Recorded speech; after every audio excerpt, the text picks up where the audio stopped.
cukup ribet juga prosesnya untuk tidak mendapatkan AdSense. Oke, assalamualaikum. Kali ini gue pengen ngebahas tentang gimana caranya gue bikin video dari awal sampai selesai. Totally ini gue akan bahas proses dari awal sampai selesai. Tapi seperti biasa sebelum mulai kita kumpulkan energi dan let's go.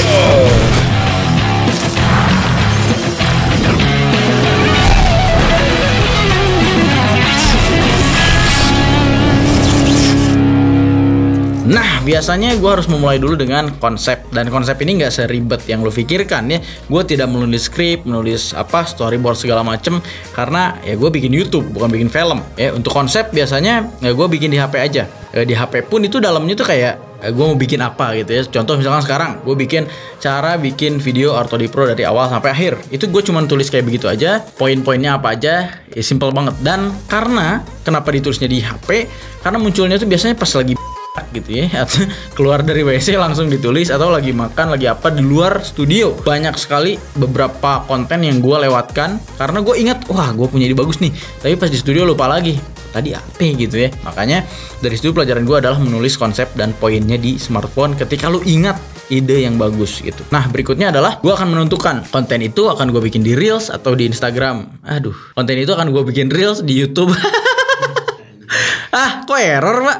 Konten itu akan gue tentukan untuk YouTube atau Reels, Instagram Reels gitu ya. Gue tidak bikin TikTok BTW. Kalau misalkan gue udah nentuin untuk YouTube, biasanya lanjut lagi ke tahap berikutnya, itu jam syuting ya. Kalau misalkan Reels sebenarnya agak fleksibel juga. Gue biasa syuting siang, misalkan 3 Reels sekaligus bisa. Tapi kalau YouTube gue akan tentukan jamnya selalu malam setelah sholat isya. Karena syuting setelah duhur itu agak kagok gitu. Nanti next sholat lagi asar misalkan ya. Itu tuh kalau nabrak tuh ribet misalkan lagi syuting gitu ya. Karena syutingnya bukan sekadar kayak begini doang gitu ya. Banyak sekali kayak battle, gue harus keluar rumah, harus di tempat gitu. Di tempat yang tidak ada tempat sholat itu kadang bikin pusing kalau syuting siang-siang. Makanya pas battle tuh harus bener-bener ayo langsung selesai gitu ya. Biasanya sebelum duhur juga udah selesai, atau pas setelah duhur syuting battle segala macem yang outdoor itu harus selesai sebelum asar gitu. Jadi nggak terlalu ngabisin banyak waktu. Nah, kalau syuting studioan kayak begini, gue lebih enaknya malam. Bukan karena berisik, karena di sini tidak berisik, jauh sekali dari jalan raya di gunung gitu ya. Cuman kalau malam tuh lebih enaknya kayak beres isya tuh gue syuting lebih plong tanpa harus nabrak. Kalau misalnya kita syuting jam 5 nih, gue takutnya nabrak ke maghrib karena dari prepare segala macam nanti yang akan gue jelasin. Nah, gue pilih syuting jam 8 malam. Dan itu pun gak gadang, syutingnya cuma sejam, habis jam 9 misalkan ya. Nah, untuk syuting ada persiapan alatnya. Gear yang gue pakai apa aja?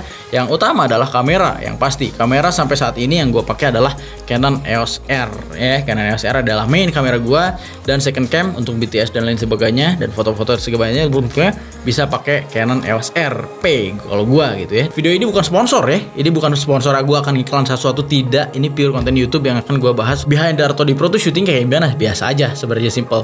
Oke, itu kamera Canon EOS R. Dan untuk lensa, yang pertama adalah favorit gue banget yang ini, yang sekarang lagi dipakai 35mm f1.8. Dan dia bisa makro shooting gitu, banyak banget di video B-roll gua, produk dan lain sebagainya pakai makro, jadi lebih bisa dekat. Setelah itu ada lensa lain juga nih, ada 16mm yang akan gue contohin kalau misalkan gue lihat dari jauh kayak begini. Nah, ini adalah penampakan jauhnya. Seluruh setup yang gue pakai simple. Kamera di sini lighting, key light, dan juga ini ada headlight, dan ini adalah backlightnya. Di sini syutingnya laptopnya. Kalau nggak pakai tinggal begini, gitu ya. Itu pakai 16mm. Ada juga lensa 85mm untuk B-roll close up, dan juga lensa 50mm f1.8. Itu lensa paling murah ya. Gue pakai 4 lensa, tapi yang utama adalah 35mm. Nah, untuk tripod yang gue pakai, sebenarnya ini tripod udah cukup lama juga, ini dari KNF Concept. Kenapa gue suka banget tripod ini? Ini tripodnya bisa dipakai segala macam pak. Bisa jadi monopod, bisa pakai jadi tripod, bisa dipakai bikin vertikal video, bisa juga dibikin overhead shot, bisa pakai KNF ya. Pindah lagi ke lighting. Lighting utama yang gue pakai sekarang ini adalah SmallRig RC450D. Ini adalah lighting 450 watt yang powernya bisa kencang banget. Ini adalah berapa persen ini? Ini 18%. 18% ya. Gue akan terangin ke 100. 100 pak. Wow, cahaya surga. Bukan ya. Ini udah 100 ya. Coba dimatiin, turn off, cetek. Nah, ini adalah gua tanpa key light, dan coba nyalain. Nah, ini adalah pakai key light. Jadi ya beginilah key light yang gua pakai adalah SmallRig RC450D. Dan untuk softboxnya gue pakai RAD85, yang mana ini adalah 85 cm softbox yang paling pas buat gue. Dari awal gue pakai softbox yang ukurannya macem-macem, 120 cm lah, yang 90 cm, kotak segala macam. Tapi at the end gue mencintai ukuran 85 cm. Dan juga softbox dari Smorik ini yang gue suka adalah bentuknya bulat, nggak oktagon ya. Kenapa bulat ini? Kelebihannya apa? Kelebihannya kita akan mendapatkan catch light di mata. Apa tuh catch light? Catch light itu jadi ada bulatan di mata yang bikin refleksi cahayanya tuh bikin mata kita jadi bagus kelihatannya. Kalau dia dari makro tuh jadi bagus gitu ya. Itu adalah catch light. Kalau pakai yang kotak jadi kotak. Kalau pakai oktagon jadi oktagon. Nah, itulah kebutuhan gua untuk pakai softbox ini biar bulat dan juga menyinarinya tuh paling pas buat gua. Dan selain dari ini doang, gue pakai grid. Grid ini gunanya apa? Grid ini buat cahayanya supaya tidak tumpah ke belakang. Kalau tanpa grid, ini akan tembus ke belakang sini nih, ke area yang gelap-gelap ini gue akan tembus. Jadi kalau pakai grid ini akan menyenter gue aja. Nah, kita akan pindah lagi ke hair light dan juga backlight. Hair light di atas ini gue pakai Systane. Systane ini gunanya tripod yang bisa kayak begini ya.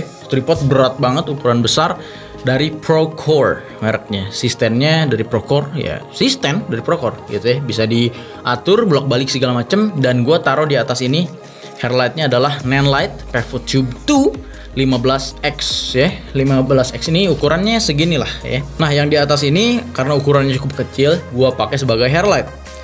Dan untuk warnanya gue bikin orange seperti ini dengan 3200 Kelvin ya, jadi bikin warm biar anget feel gambarnya. Dan untuk backlight sama gue juga pakai Nanlite Pivot Tube 2 yang 30X yang ukurannya 2 kali lebih besar dari ini ya, yang mana powernya pun 2 kali lipat. Untuk warnanya gue atur sama di 3200 Kelvin, jadi bikin warm di area sini nih ya. Tangan gue nih kalau kelihatan ya ada kicker light ya, yang di sini ini namanya kicker light. Kicker light itu yang nampol ke sini biar kelihatan gua ada dimensi antara gua dan background. Sudah kicker light. Yang di atas ini adalah hair light. Kenapa hair? Karena ya rambut, mencahaya rambut. Kalau gua punya rambut gimana? Sorry. Nah, kalau di belakang itu biasanya ya nyemprot ke sini nih. Itu disebutnya rim light. Rim light itu nyemprotnya ke sini, cuma di sini gua nggak pakai gitu ya. Dan ada juga lampu yang kelihatan di frame ya, itu disebutnya practical light. Jadi ada lampu di sini misalnya nyemprot ke gua, itu practical light.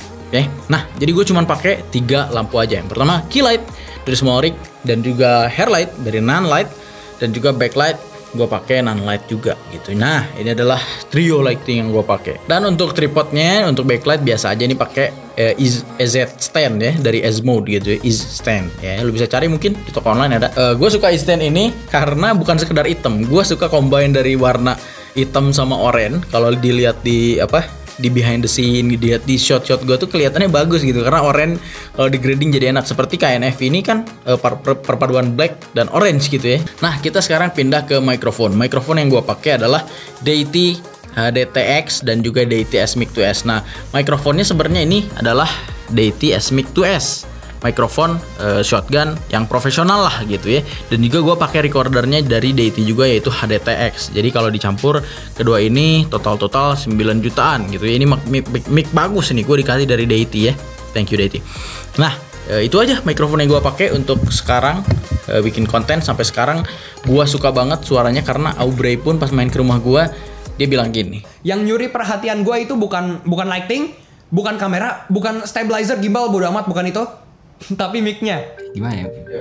Seperti biasa, sebelum kita mulai, anjir gue ngeliat screen-nya loh, kacau. Oke, ini gue pertama kali shoot pakai setupnya Ibrahim Joe aka Artodi Pro ini. Ini gokil sih, gokil cuy. Ini udah intro. Mic Artodi Pro dalam 3 kata: crisp, bulat, tajam. Begitulah, ini mikrofon gue yang paling gue suka ya. Selain dari itu juga gue pakai mikrofon Saramonic Special Edition, tidak ada dijual ya, dibikin cuman sedikit 30 piece kalau nggak salah. Ini gue dikasih dari Denka Pratama, dan ini kalau misalkan gue lagi syuting outdoor pakai ini Saramonic yang bisa ditempel dan bisa wireless. Cuman jarang banget gue pakai, bahkan gak pernah gue pakai ini kalau syuting studioan. Gue selalu pakai mic profesional seperti ini. Maksudnya ini adalah kebutuhan outdoor. Nah, yang gue suka dari Saramonic ini tuh kalau ditimpen di sini tuh ngecas. Jadi si mic-nya tuh ngecas. Kalau ditaruh gini doang ngecas, karena ini ada box ini ada mesinnya. Kelihatan baterainya di sini. Gitu. Jadi kalau ngecas langsung satu colok. Kalau udah full si boxnya, ya udah lu ngecas ini selamanya di sini gitu ya. Mantap. Nah, itulah kedua mic yang paling gue suka. Untuk setup keseluruhan udah simple, cuman gitu doang. Satu kamera. Kadang kalau misalkan gue lagi pakai 2 kamera, kamera depan ini biasanya gerak nih. Itu pakai slider. Slidernya itu dari YC Onion gitu ya. Itu YC Onion Hot Dog. Jadi ukurannya cukup panjang ya, segini 1 meter kalau nggak salah. Bisa bikin slide shot segala macem. Itu gue pakai slider kalau misalkan lagi butuh aja. Kalau misalkan syuting outdoor kayak battle behind the scene, gue biasanya pakai gimbal dari Zhiyun ya, Zhiyun Rebel 3. Itu gimbal yang gue pakai sekarang. Simple aja, setup sudah selesai. Nah, kalau udah semuanya setup selesai studio seperti ini, gue langsung biasanya hit record. Nah, untuk kamera operatornya di balik kamera ini ada Bro Rizky. Ya, doi adalah sebagai manajer juga dan juga sebagai kamera operator yang biasanya ngebantuin gue dalam urusan shot gitu ya. Jadi gue nggak harus ribet bolak-balik sana, diatur segala macem dan bam. Nah, di sana langsung di record. Ini pun di record karena gue terpisah. Dulu gue pengen mic yang bisa nyolok ke kamera. Pas udah punya kamera yang support, dipisah lagi mikrofonnya, Pak. Synchronize lagi ya. Akhirnya sudah mulai seperti ini, lalu syuting lah, bam. Oke. Biasanya untuk mulai kayak gini atau pakai clapperboard ya. Karena sekarang sudah tidak perlu, bisa disinkronis di Premiere Pro. Jadi, oke, assalamualaikum. Oh, gue mau bahas apa? Mulai, let's go, bam gitu ya. Dan kalau sudah selesai syuting, biasanya udah tutup ya, pindahin, dan di sana ada si men tuh yang ngurus-urus soal manajemen data dan juga editing audio ya. Biasanya kalau gua udah syuting santai dulu karena tidak langsung diedit di malam itu. Gua sudah tidak pernah gadang lagi setelah menikah ya. Udah 2 tahun, berarti hampir 2 tahun lah. Udah tidur jam 10-an lah, udah jarang gadang. Ya sehat lah. Editor jangan pada gadang. Saran gua adalah seperti gua di Artodi sekarang, ngedit itu pagi, enak ya. Jadi pagi-pagi ngedit video, makanya digantengin terus sampai sore, dihajar terus, itu enak Pak. Jadi otaknya fresh, lu bisa sambil makan pun sehat gitu ya. Kagak makan malam-malam dan kagak gadang, di mata lu kayak presiden gitu. Berat nih ya. Nah, jadi janganlah gadang ya. Menurut gua untuk editor lu bisa editing di pagi hari. Biasanya gua pindahin tuh data selesai, tutup studio dan ngedit lagi di pagi hari. Nah, besok paginya gue langsung masuk ke tahap editing. Tahap editing ini gue pakai Adobe Family ya. Untuk editing video gue pakai Adobe Premiere Pro. Untuk visual effect gue pakai Adobe After Effects. Dan untuk editing audio biasanya kita pakai Adobe Audition. Dan untuk editing foto biasanya pakai Photoshop. Nah, itulah ya keempat software yang gila gue gak bisa lepas. Padahal Premiere nih sebenarnya nge-crash terus. Pengen pindah ke DaVinci tapi Artodi channelnya channel Premiere. Nanti gue gak bisa bikin tutorial dong gitu ya. Cuman emang gue lebih betah di Premiere sih. Udah gak mau belajar lagi. Untuk proses editingnya biasanya gue mulai dengan synchronize audio ini dan juga audio itu ya. Karena selain dari kebutuhan harus banget itu di awal, audio ini satisfying banget untuk bikin gue semangat ngedit nih. Nah, di editing lu harus menemukan hal yang bikin semangat ngedit gitu. Contoh salah satunya adalah hasil audio ini yang enak didengar, yang bikin gue anjir bagus gitu ya. Itu yang bikin semangat ngedit ya. Nah, kalau udah disinkronize gue biasanya langsung nest. Nah, setelah nest, apalagi yang bikin semangat dan satisfy adalah color grading. Biasanya gue tidak rough cut dulu sampai selesai baru nanti grading satu, enggak. Biasanya gue untuk talking head seperti ini, bam, ini adalah log biasa flatnya. Gue biasanya color grading dulu dengan load signature gue, yaitu The Jengkok namanya. Gue nggak tahu kenapa ya, ditarik jadi kayak begini ya. The Jengkok ini namanya adalah nama ngasal ya. Pas gue bikin loot ini, wah gila, nih loot terbaik yang pernah gue bikin gitu ya saat ini gitu ya. Lalu gue kasih nama apa gitu ya, bingung ya udah ngasal aja tangan, ketemulah nama Jengkok. Nah, loot itu yang selalu gue pakai, jadi nggak terlalu lama lagi atur color grading karena studioan aja gue pakai loot Jengkok ya. Dan loot Jengkok ini bisa lu dapetin kalau lu beli kelas gue ya. Jadi buat yang baru belajar Premiere, alangkah indahnya lu dapetin loot yang gue pakai ini. Dan juga di YouTube untuk color grading video udah enak, gue udah jelasin juga caranya. Tapi udah yang udah jago nggak usah beli kelas gua. Lu bikin aja color grading sendiri karena lu udah pasti bisa lah color grading ya. Buat yang belum belajar, lu bisa dapetin loot Jengkok gua gratis. Nanti kalau udah beli kelas ya, cek di description. Nah, setelah gua synchronize dan juga color grading, lalu masuk ke tahap scoring ya. Kalau udah diedit semuanya, udah enak, lalu gua masuk ke tahap scoring. Sebenarnya terlalu berat sih bahasan. Scoring tuh bikin audio, bikin musik untuk film yang kita buat. Itulah scoring. Tapi kalau yang namanya nempel, audio editing aja mungkin deh namanya apa ya? Pasarnya scoring lah, nambahin audio gitu ya. Gua biasanya pakai Epidemic Sound ya. Ini adalah Gue berlangganan Epidemic udah dari 4 tahun lalu gitu ya. Pas awal-awal mulai serius di YouTube, gue langsung pakai Epidemic Sound ya. Ini bukan sponsor ya, bener gue yang gue pakai banyak yang nanya, audio lu dari mana? Dari Epidemic Sound. Epidemic Sound ini penyedia audio seperti yang lainnya juga, ada Artlist.io, ada Sound Music Bed, ada yang lain sebagainya. Banyak lah, semuanya bagus. Cuman gue pakai Epidemic Sound. Dan setelah gue selesai editing, lalu masuk ke tahap preview. Ya, preview biasanya sama Rizky tuh ya. Biasanya turun ke sini, Ki, gue sudah ngedit, sekarang tinggal preview. Apakah ada yang salah? Jebret, preview ya. Kalau udah preview, mantep, langsung rendering. Masuk ke tahap rendering adalah Ctrl M pasti di Premiere Pro.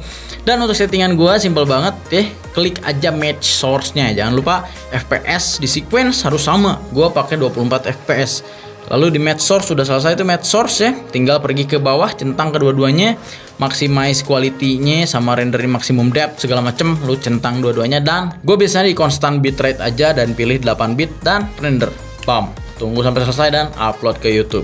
Nah, setelah upload di YouTube, gue bikin thumbnail biasanya ya. Kadang thumbnail kalau lupa gue ngambil screenshot dari sini, lalu diedit di Photoshop gitu ya.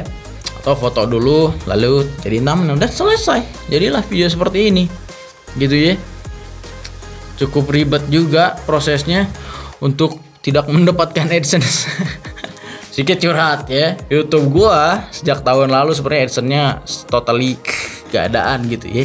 Cuman ya gue bikin konten rutinitas ini, gue masih ingat aja ke penonton gitu pak. Bukan berarti Artodipro kagak ada duitnya, bukan gitu. Ada duitnya dari mana? Dari sponsor. Yang seperti gue sering bikin kayak review produk, datang seminar segala macem. Ya gue harus cari duit dari sana buat menjalani terus Artodi nih gitu ya. Sementara konten sehari-hari, kalau lu bilang lu mikir gue cuan banyak dari YouTube ini, kagak sama sekali pak. Harus dibilang terakhir gue dapetnya $50 gitu ya kasarnya. Untuk Artodipro sekarang nih sekitar segitu, 50 sampai $100 doang. Gila, cuma sejuta lebih gitu, cuma sejuta kadang kurang gitu. Itulah Artodipro ya. Realistisnya seperti itu untuk gaji YouTube.